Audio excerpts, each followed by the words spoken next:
rebel force has penetrated the shield and landed on Endor. This is where the fun begins. A long time ago, in a galaxy far, far away. This is Rebel Force Radio. Your source for the Force. Star Wars news and commentary. With Jason Swank and Jimmy Mack. I've seen Star Wars 500 times. Star Wars #1! This station is now the ultimate power in the universe. I suggest we use it. Now it's time for Rebel Force Radio. We would be honored if you would join us. I really hope you're all getting a chance to join us on our Rebel Force Radio Skeleton Crew after shows. We just did the show last night as we record this live. And, it was a 33-minute episode, and we talked for like 2 hours plus with your phone calls, and it was a great time. A lot of speculation and breaking down different things. We're having a lot of fun with this show. Hope you're enjoying it. If you haven't had a chance to tune in live, highly recommend it. It's a great hang because you can participate in the chat. You can also call us up live and get your voice on the air. And yeah, we just have a great time. Wednesday nights, 8 o'clock p.m. Eastern time on YouTube. You follow us on our YouTube channel, Rebel Force Radio, or on our social handles on Twitter and Instagram and Facebook. But we are back with the weekly podcast, RFR flagship show. We got a great show for you this week. Still, Skeleton Crew is on the tips of our tongues. We'll be talking more about that. There's some new interview highlights from the showrunners and the creators, John Watts and Chris Ford. So we're going to hear their comments. Also, some new casting information coming out about the Mandalorian and Grogu film. Some interesting... The actors aren't quite as interesting as the character choices that we're hearing about. So we'll be talking about that. Plus, Rick McCallum. We all remember Rick McCallum as George Lucas's right hand during the prequel era. Well, there's some new interview footage from him talking about why he left Lucasfilm. So that ought to be very interesting. Plus, pop culture, if we can get to it. We got a lot to get through. We've got a bit of a backlog, so we're going to try and get through all of that and so much more here on Rebel Force Radio. Thank you all for joining us. Appreciate it very much. If you're new to the program, maybe you met us or you were introduced to us by the after shows. If that's the case, as a reminder, my name is Jason, and with me, as always, my good friend and yours from Chicago, Jimmy Mack. Hey, Jason. Hey, Star Wars fans. Happy holidays. As Mr. Hanky the Christmas Pooh would say, Heidi ho. I just want to make sure we're covering all the bases here, So, it's that time of year again, isn't it? And we're rocking the holiday spirit here. Jason has a Christmas tree up in his studio. I have yet to put my Star Wars tree up. So I think it's going to go right there, right behind me. That's where it's got to go, man. And you've got, you started with these Hallmark ornaments like back when they were first coming out, right? So some of these, like the Falcon and these things that have been out of production for decades, and you got them. Well, that's true. Yeah, they're so ancient, they're made out of wood. And so, they go back. They were whittled. Yeah, right. Whittled. So, the holiday season's here, and it's nice to have some new Star Wars for this time of year. And I know a lot of fans enjoy that. They do. And it's always nice to have. I like it. Sure. Yeah. Star Wars was always sort of a springtime thing. But ever since The Force Awakens, there is that little tug, that little pull. Plus, I remember there was one Christmas in particular that I was probably 12, 13, and I got some nice stuff, some cool stuff. And my brother and I, we were just like flipping around the tube, and there was a original trilogy marathon. This is before the prequels came out. And man, in that instant, like we forgot all about it being Christmas, all about the stuff that was under the tree that we just unwrapped.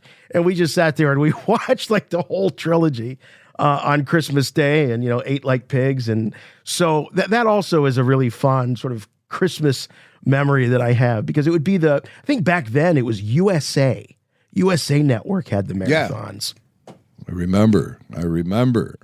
And they would always run it on Christmas Day. It was a treat because nothing was streaming or anything. If you ever wanted to watch something, you had to physically have the media and a player. And sometimes when you're not home on Christmas, like you're at your great granny's house, it's nice to be able to flip on the TV and watch Star Wars without any fuss. Because, great granny doesn't exactly have the best tech in the house. I remember you saying that you've escaped some family holidays around the TV watching Star Wars marathons. Dude, big time, because it's just maybe some of the senior citizens in the family don't bring it like I like it brought when it comes to the holidays. So flip on goes the TV. And there are two things that'll save my life. Certain sporting events and Star Wars marathons. No question about it. Have you ever had to work on Christmas Day? I've never had to work Christmas Day. I've had to work Thanksgiving, and I've had to work Christmas Eve before. I've never had to work Christmas Day. I guess I'm pretty fortunate that way, but Thanksgiving wasn't fun. Well, Christmas Day. You've done the Christmas all of the Day above. Just once I did Christmas Day, and I regretted it. But it was in the early days of my radio career. If you ever really want to move up the ladder, make yourself available in the holidays. And that fast-tracked me into all sort of work the following year. It's how you make your bones. Yeah, it really is. And so they present to me 6 to noon. Oh. All right? Yeah. Running this is the board. Before kids, right? This is before Wendy, before kids. Yeah. Yeah. Definitely. It was, sitting there running the board. And the thing that saved me was the little color TV, analog color TV up in the corner of the studio that I had a remote control for. And there was a complete cable package on there. And God bless USA Network for having that Star Wars marathon there for me. Because I could have really sunk into the abyss of true holiday humdrum. Yes. And thankfully I didn't. So by the time I returned home in the afternoon, I was cheery and bright, just in time for the holiday season. Thank you, Star Wars reruns. So yeah, it means something, it means something. Now we have our phones, so right. It's not necessarily as special as it used to be, but it's good to know it's right there at our fingertips should we really need it. And sometimes in those moments, it was like it was showing up on TV just for you. It was. So, yeah. You're like, I'm the only one watching this. It's amazing. Hey, if Star Wars has ever saved your holidays, we'd love to hear your story. Send us an email, show@rebelforceradio.com. We'll have our last show before the holidays next week, so maybe we'll share some of those. That's a good idea. We'll also do like a year in review, right? Too, from the perspective of RFR. So the Star Wars 2024 year in review through our eyes. To your ears. Nice. So everybody's talking about Skeleton Crew, including those leaving us voicemails. So I'm going to just take a wild guess and say that our voicemail this week is going to be all about the Skeleton Crew. Bring it. You must contact me. Play back the entire message. What message? Message after the message. The Emperor commands you to make contact with him. It's a trick. Send no reply.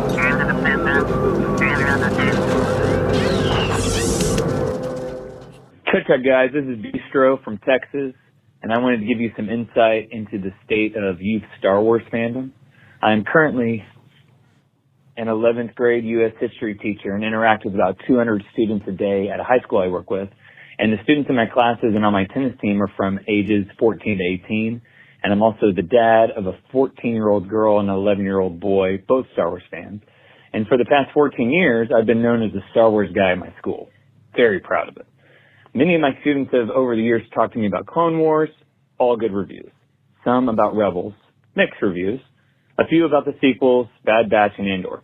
But the past few years, none of my students have watched The Acolyte. None of them have watched Ahsoka. And now, Skeleton Crew, they don't even know about it. It is interesting to me that it feels like a new marketing scheme by Disney to basically do no marketing at all, is coming to the fact that my students don't even know this show exists. For the past 2 weeks, I've asked them, hey, did y'all check out Skeleton Crew? 90% of them have never even heard of it. And the other 10% are like, yeah, but I'm not going to watch it. Many of my students wear Star Wars shirts, tons of Baby Yoda pajamas on dress-up days, lots of old-school Empire hoodies, dressed up as Darth Vader or Obi-Wan Kenobi for Halloween. But this show and the last few shows have not hit in the 11 to 19-year-old age group at all. Just thought I would provide some insight from the boots on the ground. Have a great week. I'm loving Skeleton Crew so far, and I love RFR. May the Force be with you always. Hey, thank you for that. I like to have the scoop, from the boots on the ground that are there with the Utes. And, of course, we have Kid Blake, who calls in just about every week during our after shows. And, he's sort of our barometer. And Kid Blake, Jim, has given us kind of a similar report of the state of Star Wars fandom amongst the younger set that was so crucial to the growth and the origin of Star Wars as a thing. I have some theories about it and why. I mean, some of it just has to do with the way we consume media these days and how many options that kids have. We were just talking about when Star Wars was on TV, and that's during the cable days, and there was still a finite number of channels. Now with things like YouTube and, obviously social media, there's literally an infinite number of channels of entertainment and content to watch. So I don't want to say, as someone who does marketing for a living, it's not easy. It's not easy. But one thing that I will say is that I don't think that it's helped by Lucasfilm kind of isolating and icing out the dads. I'll be real blunt, who are the ones that have, I think, traditionally passed Star Wars on to their kids. I think that's one issue. You got guys like you and me. We're not going anywhere. They can try to beat us off, the boat. We're not going anywhere. We're ride or die fans.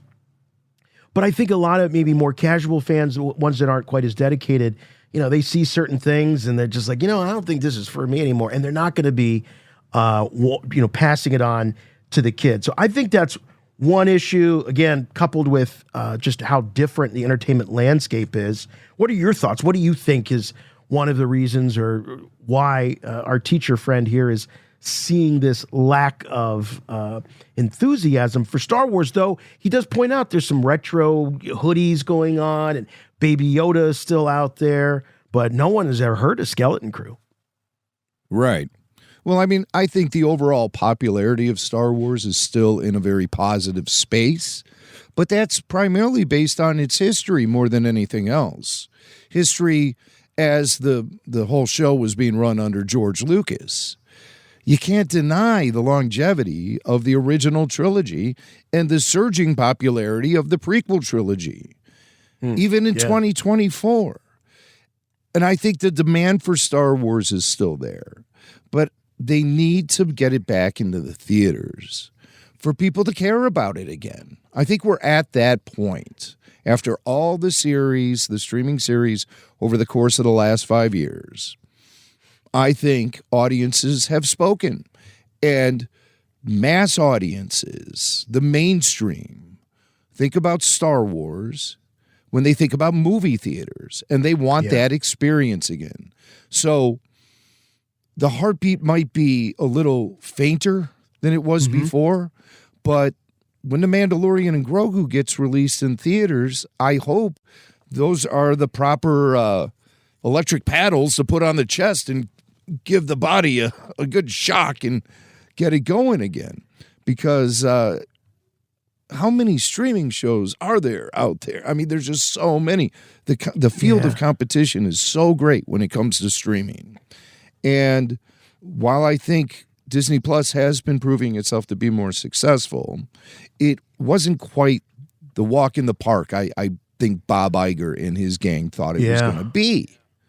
They probably thought they were going to come in and just wipe out the competition. And I think they absolutely be all did about because Disney. Because of that back catalog. I think they were really cocky about how if the vault that we were familiar with home video and then the movies would be released on VHS and then they would go into the vault and it'd be like, oh, I can't buy this movie anymore. And they're like, okay, well now if you pay $10 a month, you don't have to worry about the vault. It's all there. And we're going to invest in some new content, which, by the way, that was expedited a lot because of the pandemic. They were launching Disney Plus around the same time as the pandemic hit. So they had movies that were in production that were going to go to the theater. They decided to put them on streaming, and they thought this is the icing on the cake. I think what they didn't realize was how much new product, how much new content they needed to be pumping in there to get people to keep that subscription, because there's only so much back catalog content that people want. They want new stuff. Mm-hmm. And I'd also like to hear from our teacher friend about demand for Marvel and how that franchise is seeing diminishing returns. Yeah. No question about it. And they really need a hit. And I'm hoping that this Captain America with Harrison Ford's going to be a smash for them. It looks super cool. And then the Doctor Doom film with the Avengers is coming up. But right now with streaming, I don't think it's doing Marvel any real favors. Just like with Star Wars, because it's all been diminishing returns following big hits. Like Mandalorian was a big hit for Star Wars.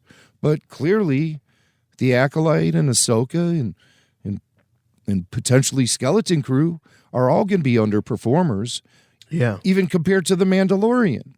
With the Marvel, they had the WandaVision and then the Loki show. Those were big hits, super big hits, especially the Loki. Right. And then everything since then is kind of landed with a thud with Marvel. When you talk about we got to get, when you first said we got to get Star Wars back in the theaters, I was sitting here and I was thinking, I don't know, I mean, kids today and do they really see a difference between something that's on TV and something that's in the theaters? But I realized if you look back at the history of TV, and I know that this is streaming and it's screens, it's not TVs, and that's kind of an antiquated term, but it's still TV. It's still TV. It's in the house. It's not special. It's just you turn it on and there it is. And I think you're absolutely right. When you look at the history of TV, we were growing up in the 70s and the 80s. Yeah, we had shows like we loved Knight Rider, we loved Dukes of Hazzard, we loved A-Team, but we were very fickle and we'd go, every couple of years we'd go to a new fad, a new TV show. Whereas Star Wars endured, I think partially because it wasn't, you can't say it wasn't overmarketed or oversaturated. The marketing was crazy. The products and the merch was everywhere, but there was something finite or rare or special to it, and it wasn't just this constant fountain that you go and just turn it on and boom, there's all your Star Wars. I think that dynamic has something to do with building the passion in the fan base. Instant gratification doesn't do anything to hype up an audience, I think. You have to string them along a little bit. You have to build the anticipation. And I don't sense that that's occurring right now with streaming Star Wars shows. They were hot with The Mandalorian, and I think everyone's really looking forward to Andor, and Skeleton Crew seems to, thus far, 3 episodes in, seems to have a pretty healthy fan reaction going on. Right. And I'm really pleased to see that. But it's not hitting the mainstream and cultural zeitgeist. Like, I dedicate that usage of zeitgeist to Kyle Newman for Christmas. That's my gift. For Kyle. I actually said it this time. But it's just, it's not hitting the nerve of society like it does when those films get released. And who knows, Mandalorian and Grogu might be the safest bet, but it still might get a lukewarm reaction because people are going to be like, oh, Mandalorian, been there, done that. I think fans want a fresh, new story.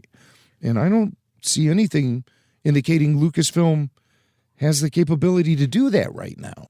Well, I'll tell you one thing that they have to do when this Mandalorian and Grogu film comes out, they got to go the route of Wicked and Barbie, and they got to put this thing everywhere. They got to go back to having the Burger King cups. They got to go back to having the cereal. They got to have nail polish. They got to, all this. What they need to stop doing is taking Star Wars fans for granted. It's a new era. It's a new time. You got to rebuild trust. You got to rebuild connections to the fan base. And I hope they don't just say, "Oh, well, it's Star Wars. All we got to do is run a trailer, on Black Friday, and then everybody's going to go running to the theaters like they did with Force Awakens." I think it's a much different time than it was in 2016. I think they're going to have to earn this, and they're going to have to pay a lot of money to make sure that everybody knows that this movie is coming out. Yeah. Well, that requires studio confidence. So if Jon Favreau turns in something that they feel is really going to shake the ground, then yeah, they'll dump a lot of money into it. But right now, I see the purse strings getting smaller and smaller at the Disney company. And that's probably why the kids in the classroom have no idea what Skeleton Crew is. But can I push back one more thing before we... Yeah. On one thing you said, not really push back, more like a counterpoint situation. Okay. Yeah. Because you brought up the dads. And I don't think the dads are necessarily being ignored. I think those lands at Disney, like Galaxy's Edge or the Marvel land... That's like built for adults, I don't get the sense that that's real. They're focusing on kiddies when it comes to that stuff, and they want to give us adults the sort of fall to our knees religious experience when we round the corner and see the Millennium Falcon parked there, which hits me every time. It does. But with all the other things happening at Disneyland, do you think like little kids are getting that same fall to their knees moment when there's all that other stuff around that is taking their breath away before they even get into Galaxy's Edge? So I think kids might be pushing back on Star Wars because it's something their dads like to do. Oh, that could be. So the dad effect could go the other way. Like this isn't cool because dad likes it. Yeah, that's yeah. It probably depends on the age of the kid. They do reach that age where anything you like is not okay. Listen, I think the man is a great talent, and as I've grown older, I've really learned to appreciate his skill. But I never listened to a Tom Jones album because my dad loved Tom Jones. That's what my dad considered hard rock, was Tom Jones. And I was like, oh my God, you got to be kidding me. So I turned my back on Tom Jones for probably the first 2 decades of my existence, maybe 2.5 decades. And then all of a sudden, somehow, I got turned on to the magic of Tom Jones. But I'm just saying, that was my dad's thing. It's definitely a fair point. Maybe by us, pushing or encouraging it, with our kids, it could go the other way. I do think, though, the way that things were marketed to me as a kid was through commercials on, Saturday morning cartoons and cartoons after school and stuff like that. And you don't have anything that has that captive kid audience like you did with, again, Saturday morning cartoons or the cartoon blocks after school. So it does create a problem for marketers and people wanting to reach that audience. Their only, real hope is social media. And there's also all kinds of rules and regulations about advertising to, minors on social media. So it's tough because it's so fractured. Entertainment is so fractured in general. Agreed. So they dump their budgets into pop-up ads because they know the kids are staring at iPads and computer screens. Or they put their characters in Fortnite. But it doesn't, like, when you would see a Star Wars action figure commercial in the 70s or 80s, it created this bond with Star Wars where it's not like you wanted to watch Star Wars. You wanted to have Star Wars. Yeah. You wanted it. You wanted to own it. And that was a really important part. You know, that was groundbreaking, the way he introduced merchandising into film promotion. I mean, that's essentially what he did. And the savvy to maintain the rights to the merchandising. And it was also, George was a little selfish too. He just, wanted a Chewbacca mug. And I mean, that's how a lot of licensing has worked at Lucasfilm over the years. Just stuff George wants. Yeah. Why'd you guys do that? Well, just George wanted it. Example. Remember that mega expensive Star Wars Frames book? 2-volume set with the big, huge, widescreen, glossy stills from the film. And it cost a fortune. It came in a wooden box. It was like the books themselves belonged in a museum. But I asked, what's the motivation behind all this? And I was told George wanted it. He wanted the book. He wanted to have the book. And he was going to make the book, even if it was going to be just one copy.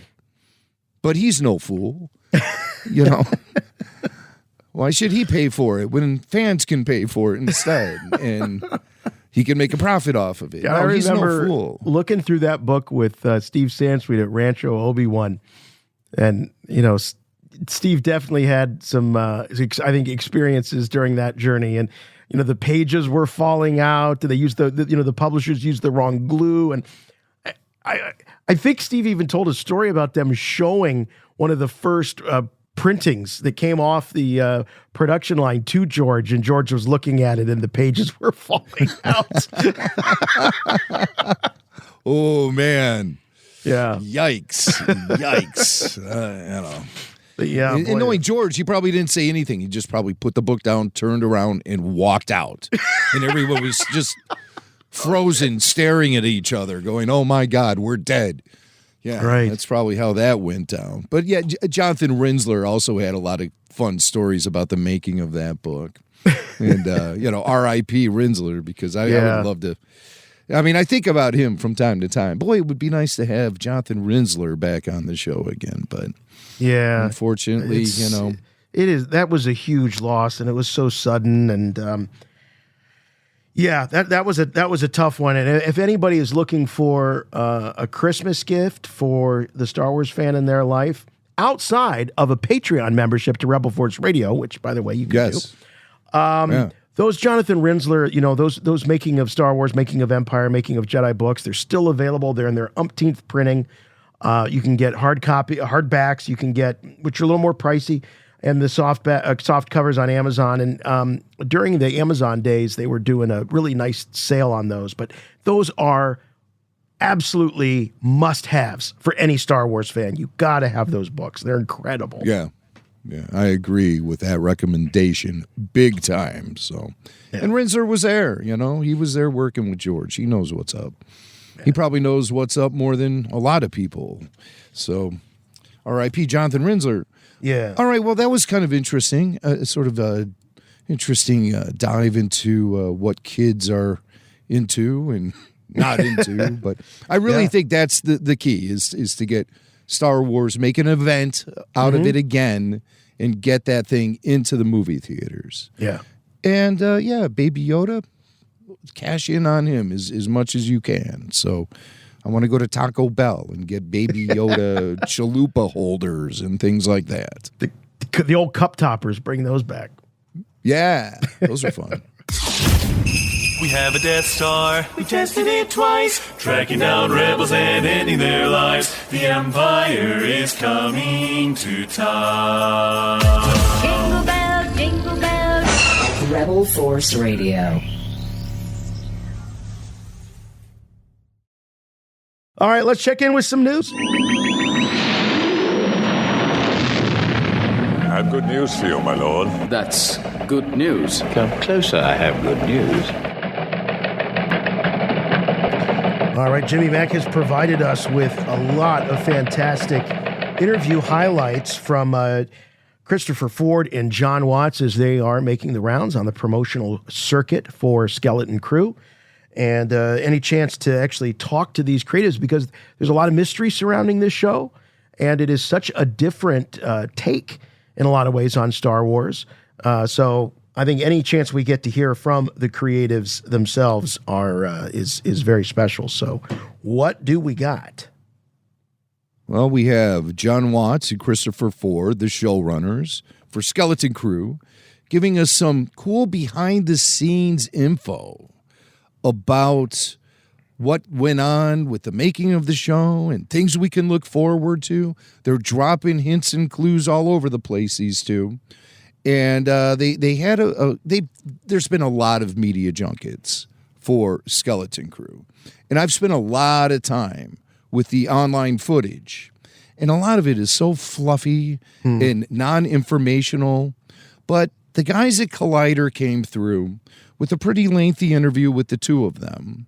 And they were asked some deep questions, So we're going to hear from these guys talking about a whole variety of behind-the-scenes things. And we get in their heads a little bit, too, which is something I like. Because John Watts and Chris Ford, they seem like good guys. They seem like they got their feet on the ground. They don't seem to be star-tripping or, just BSing. They seem pretty straightforward and honest. I like the integrity of these guys. So, very much in the mold of like a Jon Favreau. So, but Favreau can get a little too show busy, I think. just a wee bit too show busy. But that's the actor in him. Well, that's the actor in him. You got to understand. He is an actor, an actor. So he's kind of on a different level. But Watts and Ford, they're firmly behind the scenes on the other side of the camera, and they're talking about all kind of cool things when it comes to Skeleton Crew, including sort of the things they're sort of proud of when it comes to like creating new Star Wars lore and things that jump out to them is being like important contributions they're making to the saga, along with what it was like to work with Lucasfilm, because obviously they're coming in with these ideas, and Lucasfilm, they're the keepers of the flame. So how did they get along when they would present some of these big additions to Star Wars lore? We create our own little piece of new lore about these like the planet kind of category that the kids at Atten comes from, like the Jewels of the Republic, of the Old Republic. So that was like really interesting to get to kind of make up a new little piece. Yeah, make up a little piece of history. Yeah, exactly. So, I wanted to be able to do that because we could have not done that, but I felt like it. What I love in Star Wars is there's always a little bit more than you know about. There's always like, oh, well, you'll learn about this thing, but that's only one piece of a larger piece. Yeah. So it's like, I don't know that we ever had anything that was like dramatically pushed back on. No, I mean, that's the crazy thing about this whole project was like working with the team we were working with. We were so like protected and you feel very and, safe. Yeah, because with the team we had. because Dave Filoni and Jon Favreau having themselves made Star Wars, Disney Plus Star Wars shows, now be like, overseeing us being our mentors in this. They knew all the pitfalls and they knew what we were going through more than if they had just been producers from the start. They hadn't been making their own show. It was perfect. Exactly. Boy, do I love the fact. And now, Jim, I know you're much more learned and steeped in the expanded universe, going all the way back to the original Marvel series. But I got to say that I love the fact that they're not hanging their hat on. They'll do some Easter eggs, but it's not about something that you might have read in a comic book in 1993. That they're going for something new.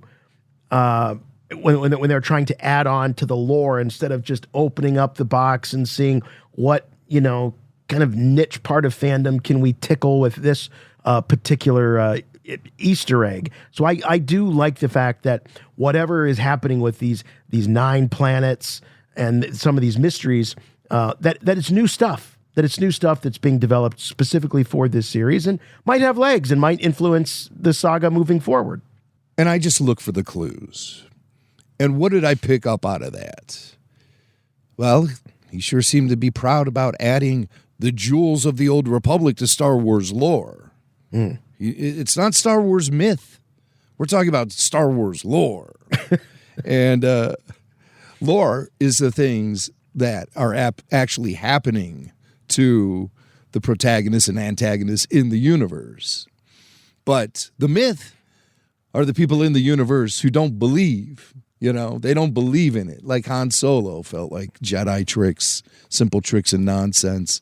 Rey, I thought Luke Skywalker was a myth. And then the people in Skeleton Crew, the pirates and the owl. What was the owl's name again? Kim, that's right, Kim. It's not K-I-M. It's a little more it's not that. So it's like K-H''YMM. Yeah, the double M's. Yeah. Yeah, very wild. But these guys seem proud of like creating this part of the Star Wars universe, these jewels of the Old Republic.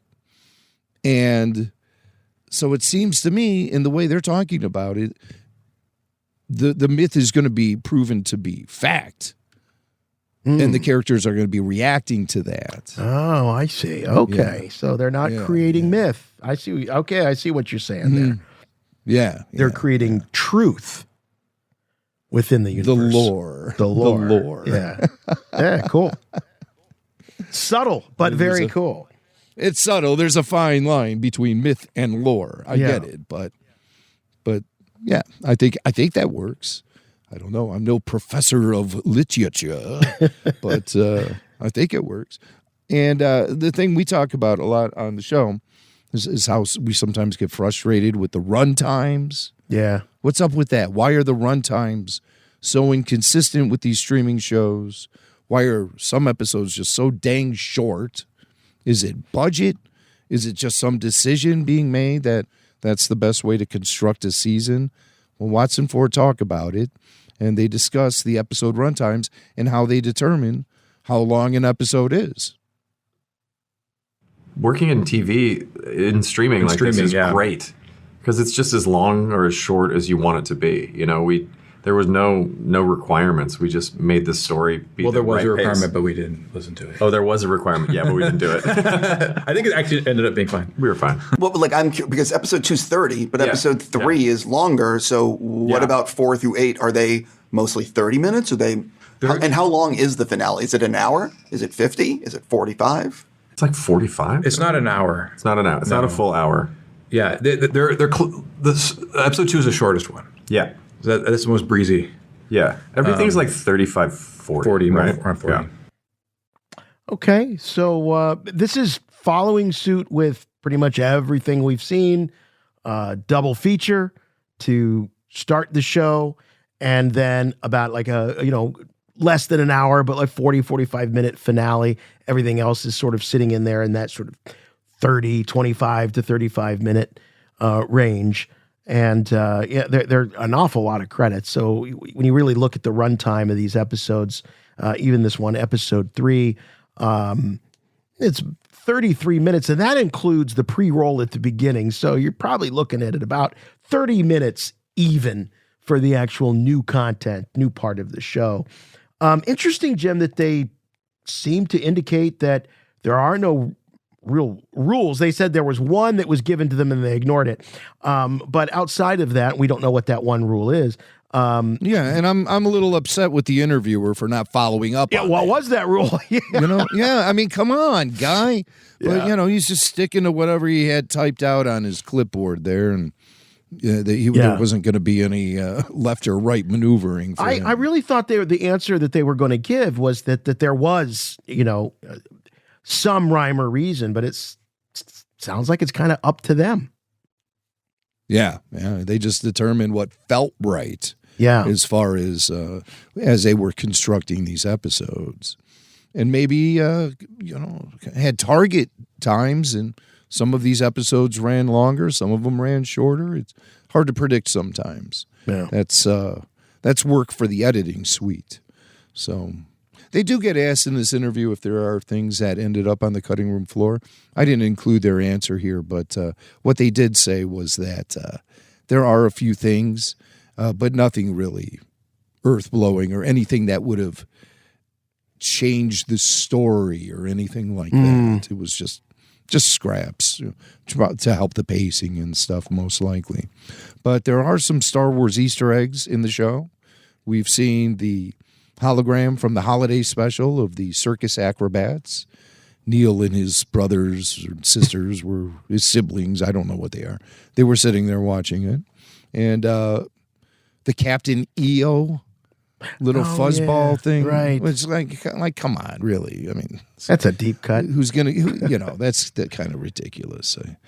I care not for Easter eggs from other Lucasfilm properties, Oh, look, that's the pen he's holding is from Radioland Murders. Wow, what are we doing here? Yeah. Oh, look at that rock. It's from Willow.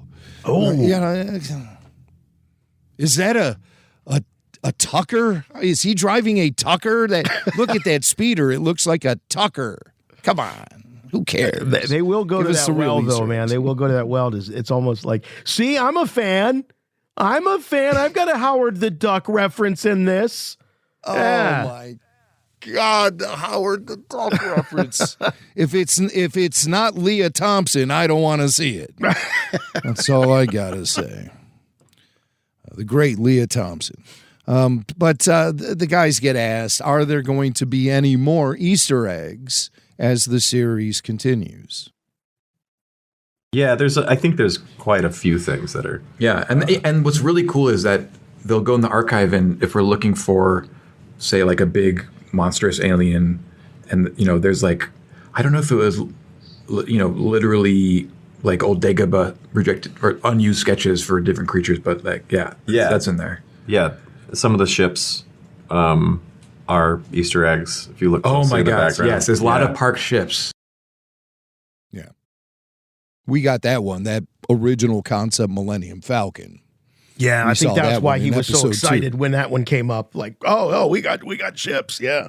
They're parked. Look for the parked ships, but they might go back to Borga. Who knows? They escaped from Borga in episode 3, and I did freeze frame as they were flying out to see if there were any other familiar designs out there, but nothing that jumped at me. There might have been something from like, that's from the Droids cartoon or something silly like that, but I don't have that kind of stuff etched in my memory. Yeah. Only the important stuff when it comes to Star Wars. So I don't know how important this Easter egg is, but the Teak from the Ewoks film Battle for Endor, there was a Teak, a member of his species. People were excited about the Teak. Yeah, well, it was kind of an exciting appearance there in episode 2.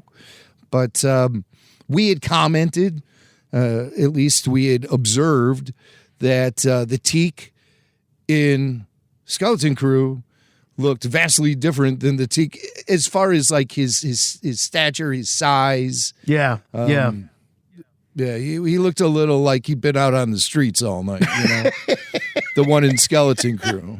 And it's almost appropriate, right? Considering where he is and who he's running with, those pirates. But Watson Ford talk about featuring Teak in Skeleton Crew and give us a little indication as to how the concept came to reality. The Teaks are really fluffy.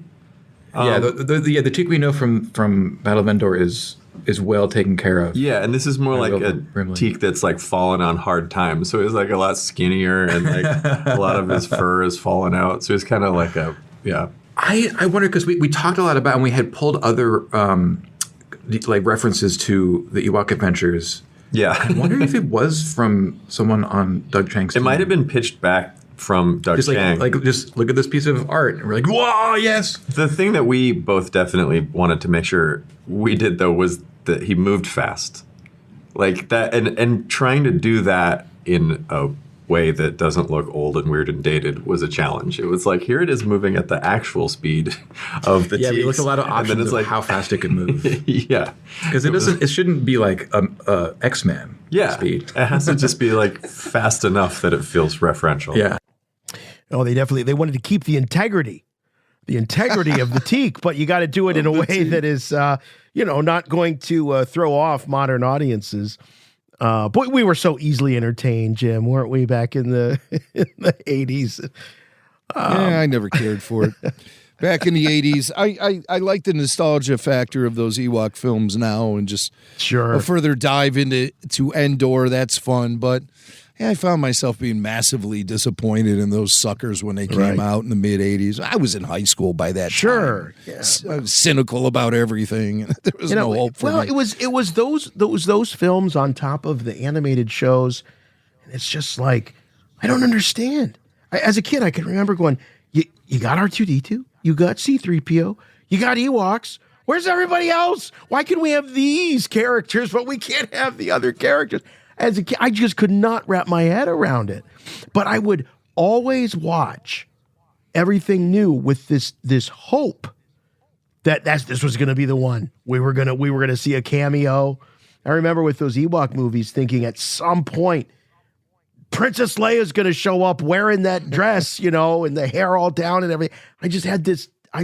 That was before the internet. I was just a kid, but totally naive looking back on it. But man, did I want to believe that there was going to be some big reunion. It didn't happen. Yeah, Spoiler alert. I just think George didn't want to open that can of worms. I think he would have felt a lot of pressure had he included like a Mark Hamill in one of those Ewok films, of course, or Carrie Fisher, because then people would be just beating him down, demanding more Star Wars, and yeah, that's what I wish he continued doing after Return of the Jedi came and went, instead of wasting his time on these Ewok films. But he was very interested. He was very interested in TV as a medium and seeing how far he can push storytelling on television and keep it within a reasonable budget. And the reason I think he was doing all of that was to try to develop the proper technologies to be able to create the prequel trilogy. So he had grand ideas for the prequel trilogy, but he was, I think he was pretty savvy in the fact that he did put Star Wars on ice for a little while. I think 16 years. He was also responsible for employees. He had to keep some money coming in, and Star Wars was the one thing that he could. Now I don't know how lucrative those films were, but I would imagine that I think it was ABC probably paid him a pretty decent chunk of change to have those Ewok movies made. So there was the business aspect of having to keep food on the tables of his employees. And let's not forget the merchandise. Right. Yes, that's really that really feeds the cow. I mean, that's what really keeps the whole machine operating. And so, and there was an onslaught of merch for those animated shows. Not so much with the Ewok films, but yeah, the animated shows they were really trying to push the Ewok plushies and continue the action figure line and all that. Yeah. Just the quality of the show I never felt was there in both the animated Droids Ewok shows and the Ewoks films. The Ewoks films felt very made for television, if you ask me. But again, it was spending more time in the Star Wars universe, which was kind of essential to fans of that era because the well had run very dry at that point. By 1985, 86, all you were getting were the Ewoks films and nothing else, pal. Yeah. Unless you wanted to, see Tucker, a man in his dreams. That's what George was focusing on. I still got to see that movie. I feel like I've seen I've seen Radioland Murders, seen Howard the Duck, seen the Airman film. Red Tails. But the Tucker is the one that I have not seen. Yeah, I don't think there's much mojo behind that. I think there's less behind Radioland Murders, if you want to be honest. Yeah, right. It's actually a good film. Yeah. I don't think it's a bad film at all. Okay. Tucker, yeah. It's not bad. It's not bad. It's got the Bridges in it. Is it the Bridges? Is it Jeff Bridges? Jeff. Yeah, Jeff Bridges. Yeah. I don't know if there's a sighting of Beau Bridges in there, but I know Jeff is actually Tucker himself. I mean, they did the Fabulous Baker Boys together, but I don't think they starred together in Tucker. No, I doubt that. Okay, back to Star Wars Watson Ford, Skeleton Crew. Something we've been talking about a little bit are cameos. Will we see a Hondo Ohnaka? Hey, he's a pirate. Are we going to see him? Are we going to be seeing any other familiar faces from the history of Star Wars? Watson Ford talk about it. I don't want to set up the expectation that there's going to be some like giant character cameos that happen. This is definitely more of its own self-contained story. So people hoping for, I don't want people to be disappointed when those things don't happen. So okay. Yeah, it definitely doesn't want to create these expectations. We hear that we've heard that in the past from Filoni when people go, why aren't you more forthcoming and why don't you say these things? And a lot of times he just doesn't want to set an expectation that the actual moment doesn't attain. So I kind of like the fact that he's sort of coming out saying, hey, if you're looking for this isn't the show. So I don't want you tuning in every week hoping you're going to see some big cameo. Yeah, that's okay. It takes a little bit of the pressure off, I think. I think part of the real joy of season 1 of The Mandalorian is that all the characters were fresh and new. Yeah. They all were. They really were. The big-time cameos didn't really start kicking in until season 2.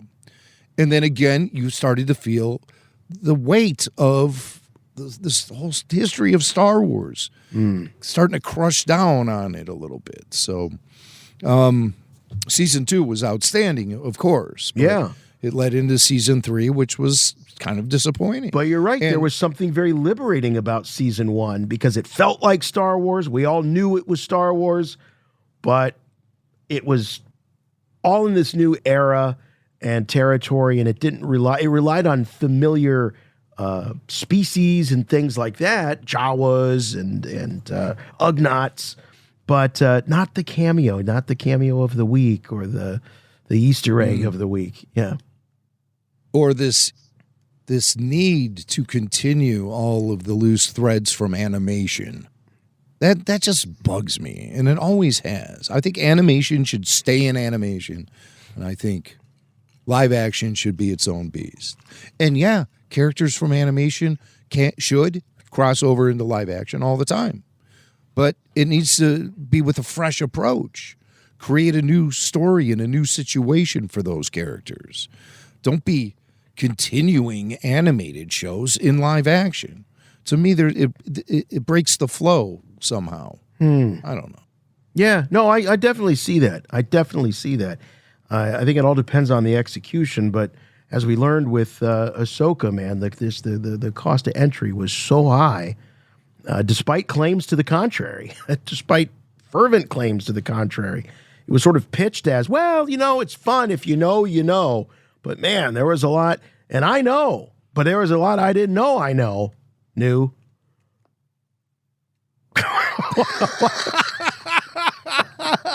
No. Hey, I'll tell you this, though. It doesn't grab the kids in the classroom. Yeah, that's which right. Is, going back to our voicemail, it doesn't grab those kids. The generation that grew up and loved Star Wars Rebels, they've all grown up. The connection that young kids would have with the Ahsoka story might not be there if you're picking up where you left off. I think the right approach with Ahsoka was to start fresh. Give her a whole new, explain what she'd been doing since the end of Clone Wars and set her off on a new adventure. Yeah, build a new relationship with her and a new audience. Exactly. And she walked away from the Jedi. How did she end up partnering up essentially with Huyang, the droid, who's, a Jedi? She must have rescued him or something. Is that revealed in the Ahsoka season 1 dialogue? No, not at all. Not how they found one another. Yeah, that's kind of a mystery.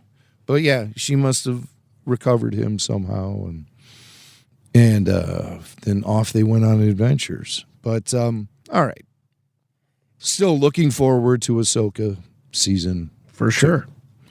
And I do like season 1. You know, the more I watch it, the more it grows on me. You know what? I just got it, by the way, on physical media. Just got the 4K steel book of that and Mandalorian season 3. I will report back. There's some interesting bonus features listed on the Ahsoka. So I'll check that out. The Mando stuff, it's very sparse, but there were a few things on the Ahsoka that looked very promising. So I'll definitely give that a spin this weekend and report back. But yeah, we look forward to your full review.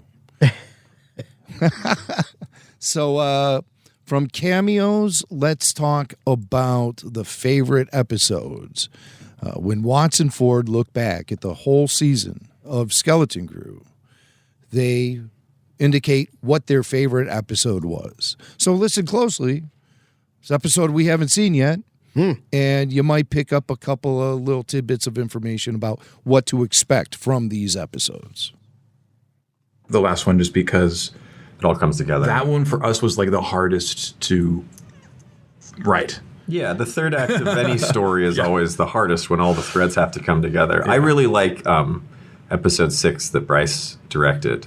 It's a really just emotional story between the kids, and it's really beautiful. And that's the one where we have some stop motion animation. So like I like that one too. Yeah. Stop motion animation in episode 6, eh? Interesting. When was the last time maybe they're playing a little Dejeric table action or something? I don't know.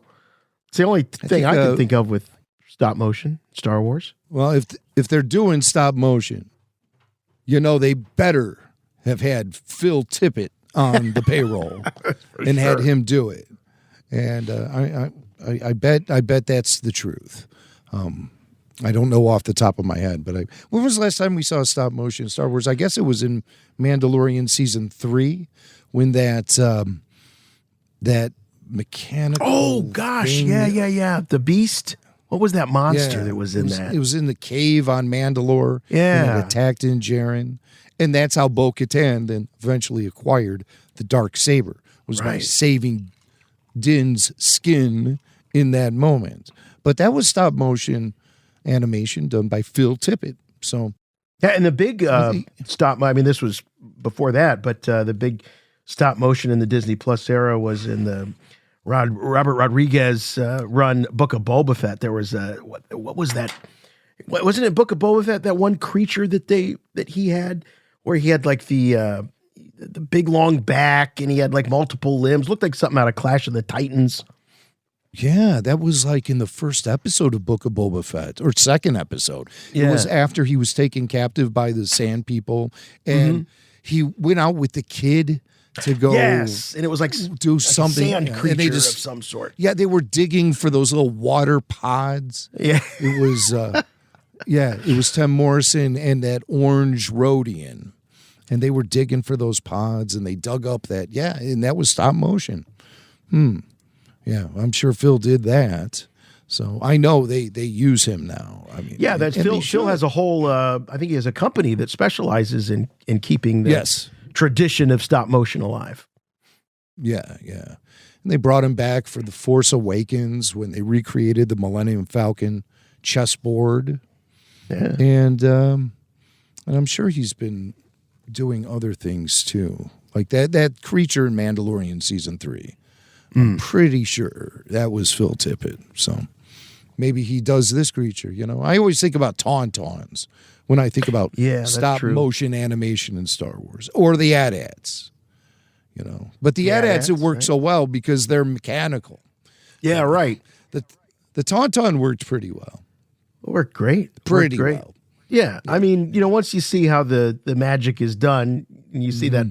When you see that shot of the Tauntaun running across, you know, the plains there and on Hoth, you go, oh, I remember that from the making of. But that's part of the experience of being a Star Wars fan, is that, you know, you can watch all the documentaries and you can see how it was all done, but you still buy it and you still believe it when you're watching the film. And so, and they also mentioned the Bryce Dallas Howard episode. Yeah. Episode 6, a very emotional one among the kids. So maybe they all have their like Breakfast Club moments during that episode where they complain about, my daddy's never around. I'm just a latchkey kid. Nobody loves me. I don't even have a mom anymore. I've got 2 moms and I got 2. or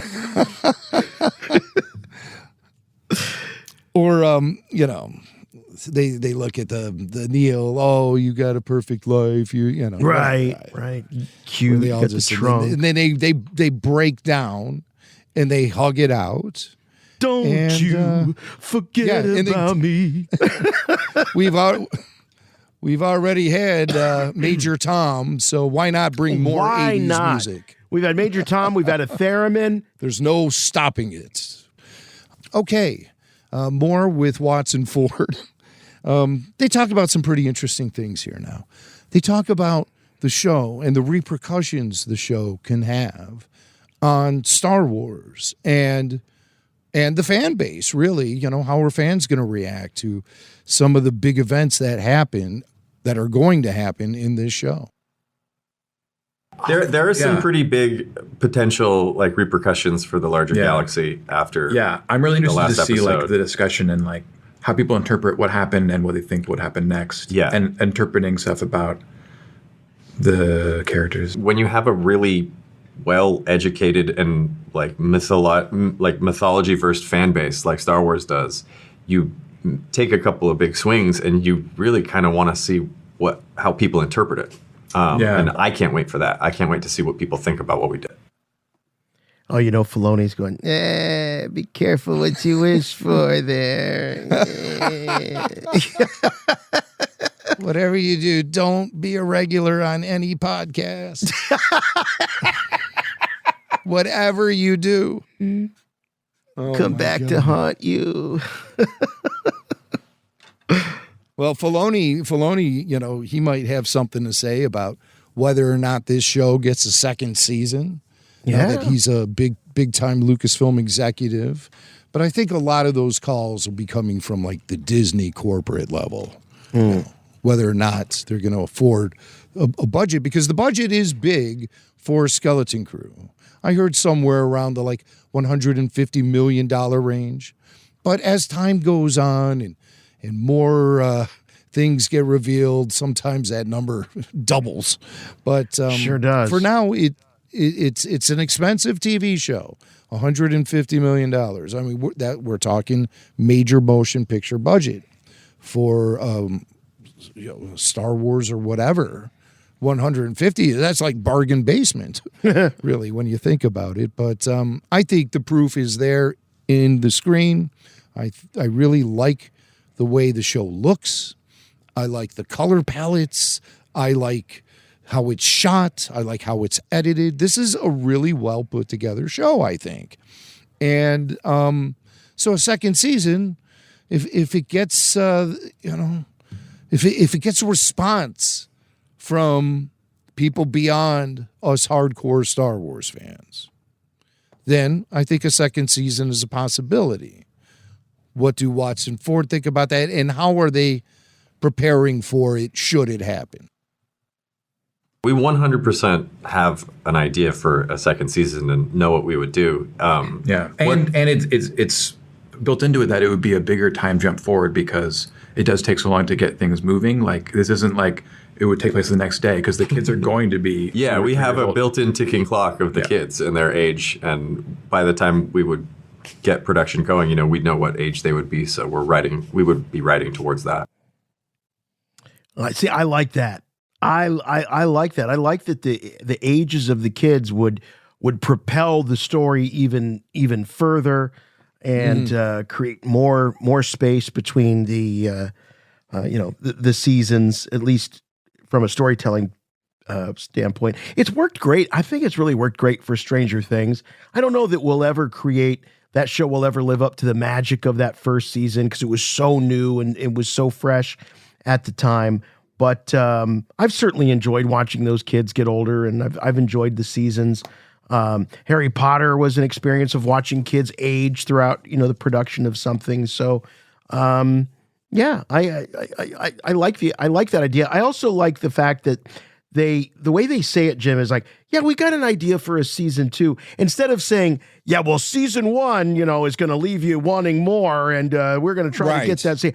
It's like, yeah, if season 2 happens, we got an idea. We have an idea. So it tells me that it's pretty self-contained, this first season.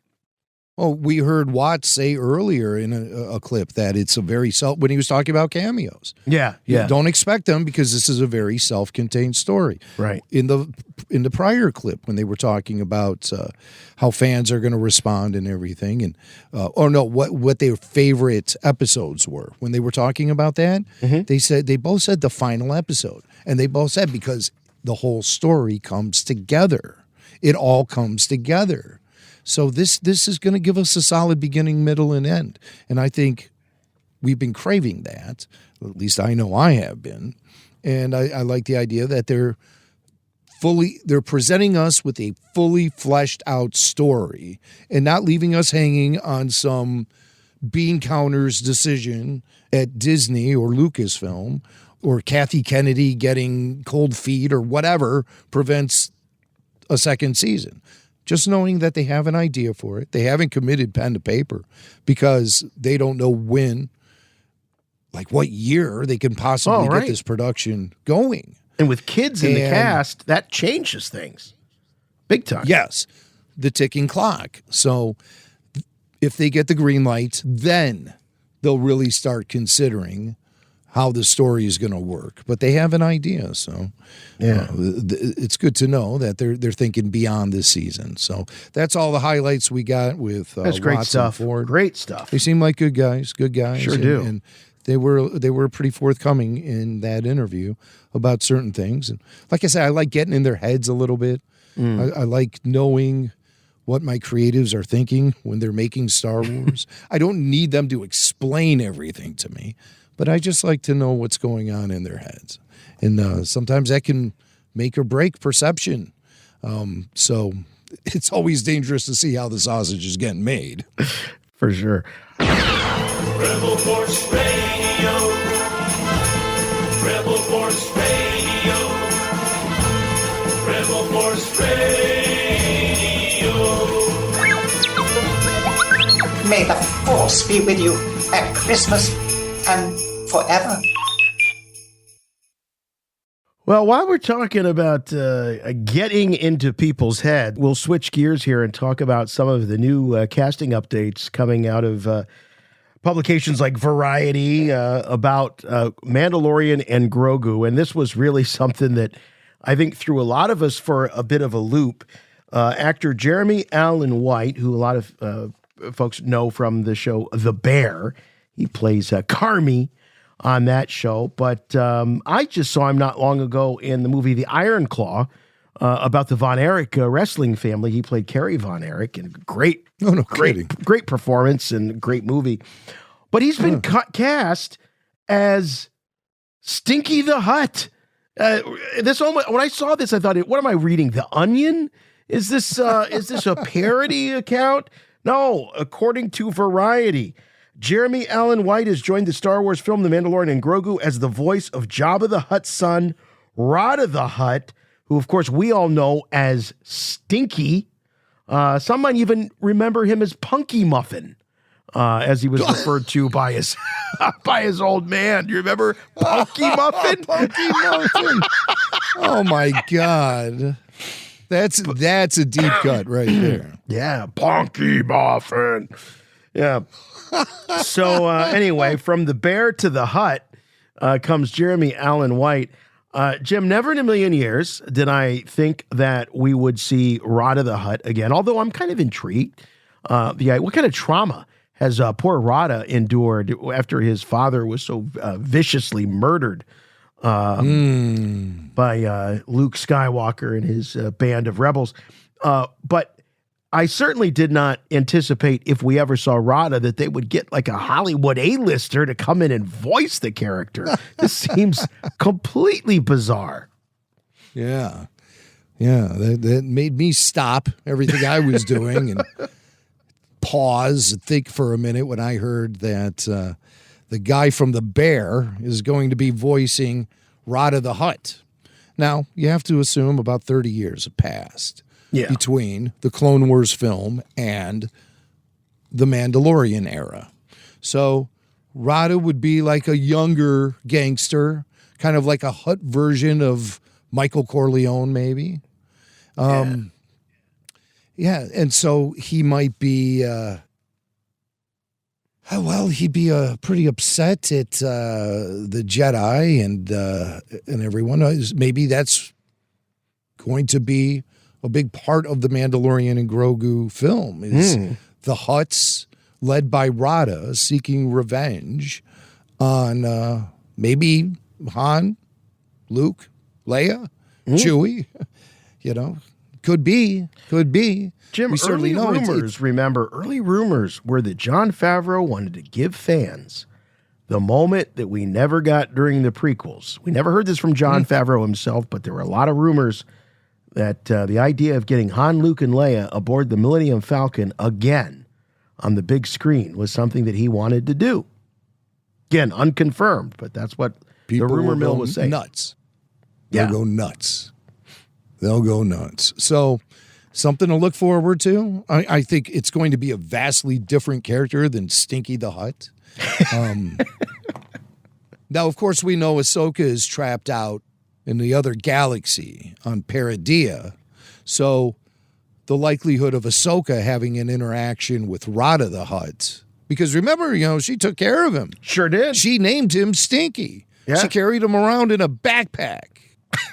So you got the action figure to prove it too. Where? I do. It's in the other room. Don't make me get up and get it. I have Biggs. Instead, I'll show you Biggs. Okay, Biggs. All right. Biggs is there. All right, enough. So, that's pretty interesting. It's fun to think about where this story could take us, and a very interesting voice talent. Does this mean Rada will be speaking English? I don't imagine. Boy, that will they keep up? That's interesting. When Star Wars goes back to the big screen, will they keep up with this trend of having the alien species speaking basic and no subtitles or any of that? I think they will. I think with this bit of casting, I think the likelihood is pretty strong, actually. So, Jeremy Allen White, like I said, from The Bear. Now he's the second actor from The Bear to cross over into Star Wars. Because you'll remember in Andor, season 1, you had Ellen Moss Backrack, who played that guy who was part of Cassian's crew when they raided that bank planet. And then he stabbed everyone in the back and wanted to take off with that all dude the money. was in The Bear too. Yeah. Okay. Yeah, I remember that guy. Yeah. He spends a lot of time in scenes with Jeremy Allen White, just yelling at each other. I mean, it's do you so watch this show? Do you watch The Bear? I've watched the show. Okay. I've watched the show. Do you recommend it? Didn't appeal to me. It didn't appeal to me. Oh, okay. But I know a lot of people who do like it, but it just didn't appeal to me. So I thought there were too many extreme close-ups of this guy, Jeremy Allen White. It's like I could count the blackheads in the pores on his nose. There were these extreme tight, and then they're yelling at each other all the time. It's too stressful. It's too stressful. All this for an Italian beef sandwich? Get out of here. So, that's, and people say, "Oh, you should like it. It's so Chicago-centric." I don't need it. I walk out my door, it's Chicago-centric. I don't need when I sit down to watch TV, I want to escape. Right? Yeah, you don't want to walk out your front door when you turn on the TV. No. Oh, yeah, man. I want to take me to Tatooine. I don't need to go to Michigan Avenue. I was just there. So that's what I'm saying. But yeah, it could be a pretty interesting show with this guy doing Stinky the Hutt. Now, of course, we know the original voice of Rada the Hutt was David Acord, who's a Skywalker sound Boy, I forgot legend. all about that. Yeah. He's a legend. And I was hanging out with David and Matthew Wood in we were at a show in Plano, Texas. And And I was talking to those guys on microphone, and I went back and listened to the interview because I'm like, we must have talked about Stinky the Hut at some point.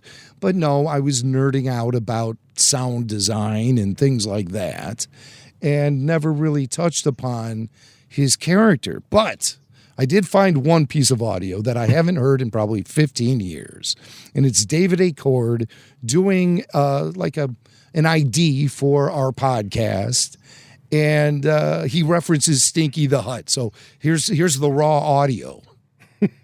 Hi, this is David Acord from Skywalker Sound and the voice of Rada the Hutlet.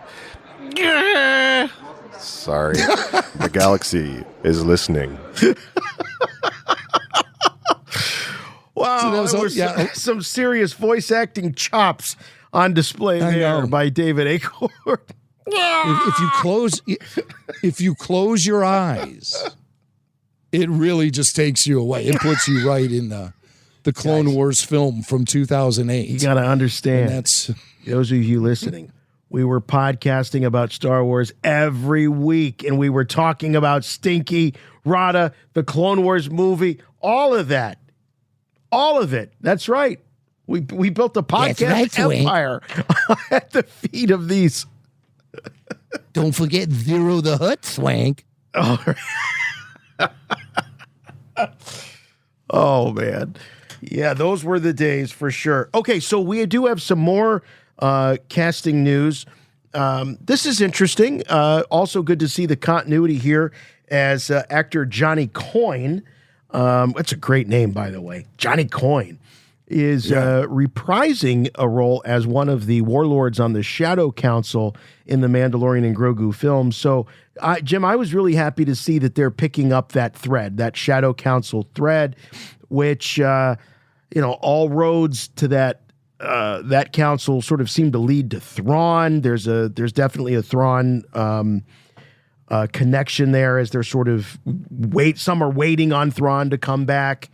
Do you think that they're going to use, when I saw this, I started thinking that they'll use the Mandalorian and Grogu film to sort of put over Ahsoka Season 2, that Ahsoka Season 2 will continue some of the threads of this feature film? I think that we will see the return of Thrawn in the Mandalorian and Grogu film. Okay. That's not going to, the whole Thrawn thing is not going to be the focus of Ahsoka Season 2.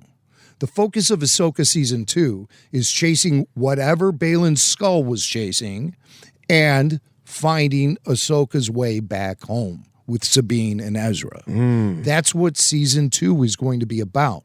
I think we're going to see Lars Mikkelsen as Grand Admiral Thrawn make his bold return back to the Star Wars galaxy, because that's where he was heading. That's right.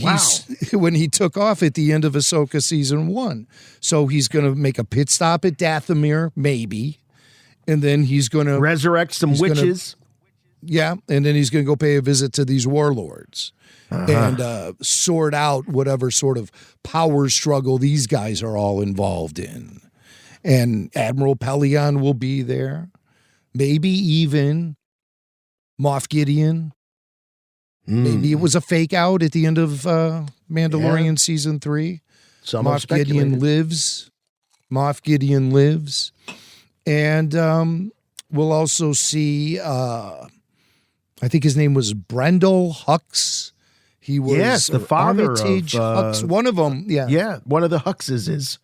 Yeah, you'll see, the Hux representation.